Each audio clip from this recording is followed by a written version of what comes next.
Hello everyone, Elle here with yet another monthly favorites video. I didn't do one last month because I really didn't feel like I had a whole lot to talk about, but I have a couple of things that I would love to share with you guys this month.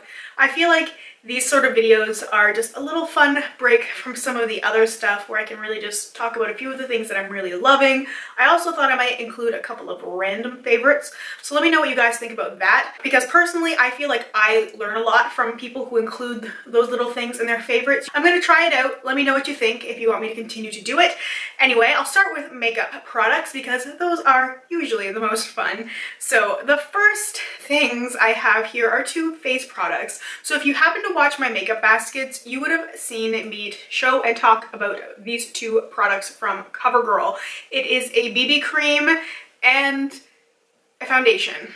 And I absolutely love these things so much. They've really been the things that I've wanted to reach for. Obviously, I'm trying to rotate around as much as possible, but I love these things. I'm actually wearing this BB cream as my face product right now. So it's the CoverGirl CG Smoothers BB Cream Tinted Moisturizer in Fair to Light and the CoverGirl Clean Oil Control Foundation in 505 Ivory. Essentially, I feel like these are two really good face products for me. The Tinted Moisturizer is a wonderful shade match for me. It's not too dark. It gives me just enough coverage. I do need to go in and spot conceal those sort of problematic areas I have, but it's really not that bad, and I feel like it gives me enough coverage, and it's just so lightweight and perfect for the summertime warmer weather. And the foundation I feel like gives me a really natural finish, not a matte finish. It does say it's oil control, but I don't find that to be mattifying.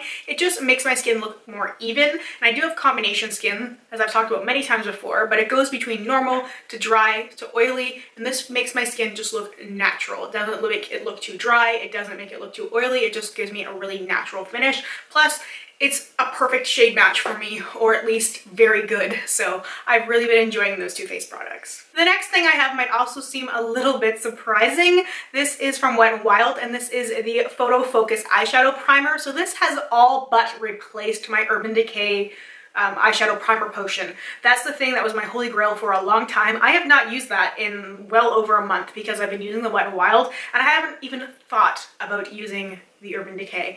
Even when I'm filming videos, when I'm going out anywhere, I've been using the Wet n Wild. I feel like it really helps keep my eyeshadow in place. I've been really loving it. I feel like there's no real difference in wear in comparison to the Urban Decay. So I can spend like $3 on this one. I think it's somewhere between $3 and $5, possibly a little bit more Canadian, but still the Urban Decay Primer Potion is like $25 Canadian at least.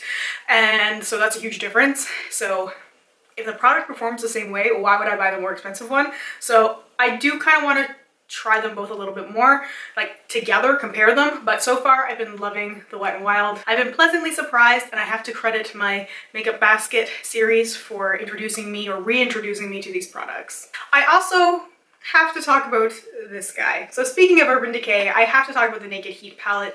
I bought this the second Urban Decay had its pre-release launch, whenever it was, back near the beginning of June, and I bought it. It arrived really quickly, and I've been playing around with it. It is gorgeous. Like, I wish I was not painting my palette so I could just use this all the time. I've been trying to use this as much as possible because I really want to do a review on it.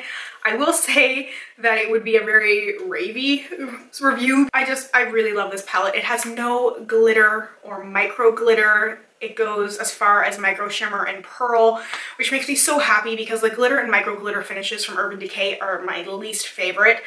And it's got these really creamy pigmented mattes. It's got these metallics.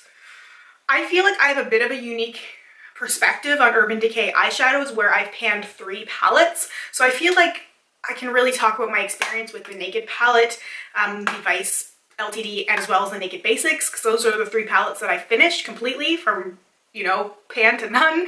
And so I feel like I would have a little bit of a unique perspective to make a review worthwhile, because I know reviews have kind of been done to death with this thing. People have talked about ingredients, they've talked about the size, they've talked about the prices, they've done brush swatches and finger swatches and lid swatches. So to try and approach a review from a different angle is a little difficult sometimes, but I feel like the thing that I have, like my advantage over other people, is that I'm really familiar with Urban Decay eyeshadow. Like, it's not like I've used an eyeshadow 4 or 5 times. I've used it hundreds, if not thousands of times. So I am planning to do a review. I think I'm going to do it regardless, but let me know if it's something that you would be interested in seeing as well, just to hear my perspective or thoughts. I think I'm really going to do it anyway, but I'm curious to know what you guys think. So that's why I'm not like swatching any of this stuff right now. I'll save that for later. And I also bought the 2 eyeliners that are part of the Naked Heat line. I have Torch and I have Alkaline, so it's an orange and a burgundy, and I did not have an orange or a burgundy eyeliner, and these are like what dreams are made of. I instantly fell in love as soon as I used them because they are just the tones that I love. They're definitely more like fall tones for me. These are sort of the shades that I would reach for in the fall time, but they are stunning. I do find that Torch, the orange one, it doesn't last as long on my waterline as Alkaline does, but it still performs really well. I like to smudge it on the lower lash line, so just not in the waterline, and it looks so good with all of these orange warm tones from the Naked Heat palette. And Alkaline is this, like, it's magical. I love this so much. I can see myself using this a lot in the fall time, this burgundy shade. I love burgundies. Like, in the fall time, I'm always wearing like rusty oranges, I'm wearing burgundies, I'm wearing reds, like I'm wearing those really typical warm fall colors. So I know I'm gonna get a lot of use out of these, even more so than now. The best thing about this is that it also complements the Burgundy x9 palette. So I'm really happy. I feel like it was a really good purchase, both of these things. I love the Urban Decay eyeliners, so I'm very happy overall with those things. I'm also going to mention this thing again. So I know sometimes it can be a little annoying with favorites videos if they're very repetitive, but at the same time, it's really telling you that that person really loves that product. I don't necessarily want to have favorite videos that I'm just talking about completely new, different things, because they're not always favorites. Sometimes the things I love are things that I've been loving for months, and the Anastasia Ultimate Glow Kit is no exception. I'm head over heels for this palette still. I just keep working away on it. I get really scared the more I use of Snow because it's my freaking favorite highlighter right now, but I love mixing it with all of these shades.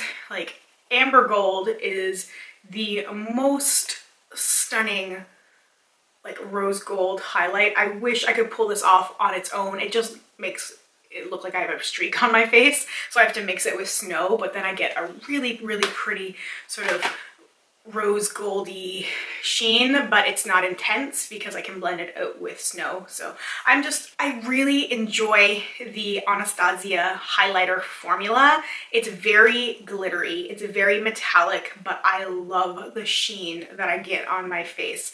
I love glitter, and it just makes me so happy. I know I've talked about this probably in like 2 or 3 favorite videos, but it really is like an honest to goodness favorite. So then I have a couple of non-makeup, non-beauty things I wanted to talk about, just some things that I've been enjoying over the last month.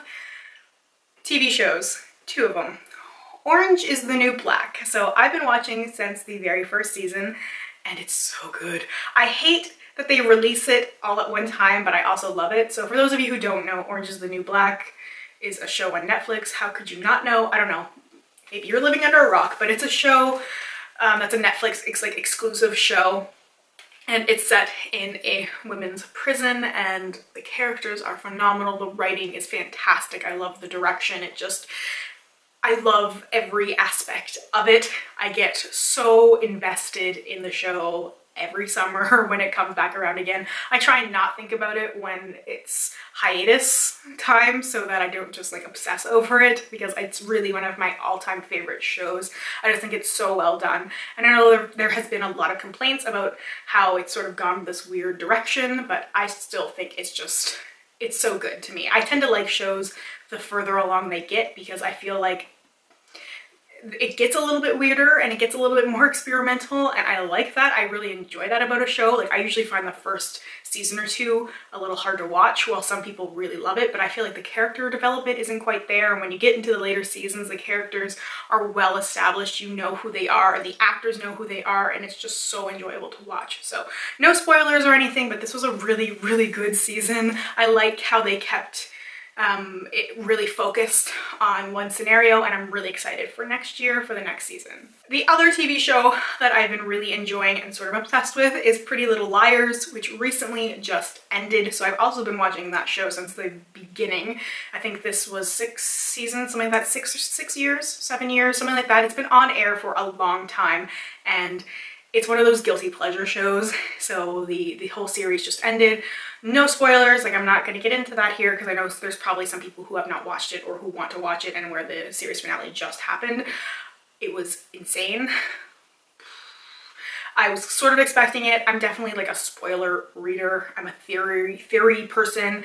I'm that crazy person who's like, but did you see this part in season 2, episode 3 at like 15-minute mark? I'm that crazy person. I get really like nuts about TV shows, and yeah, that's just who I am. It's who I've always been, and probably who I will continue to be. So I enjoy a show like Pretty Little Liars because they just send the viewer on just this wild goose chase. There are so many red herrings, and it's great. I like how different it is from the books as well.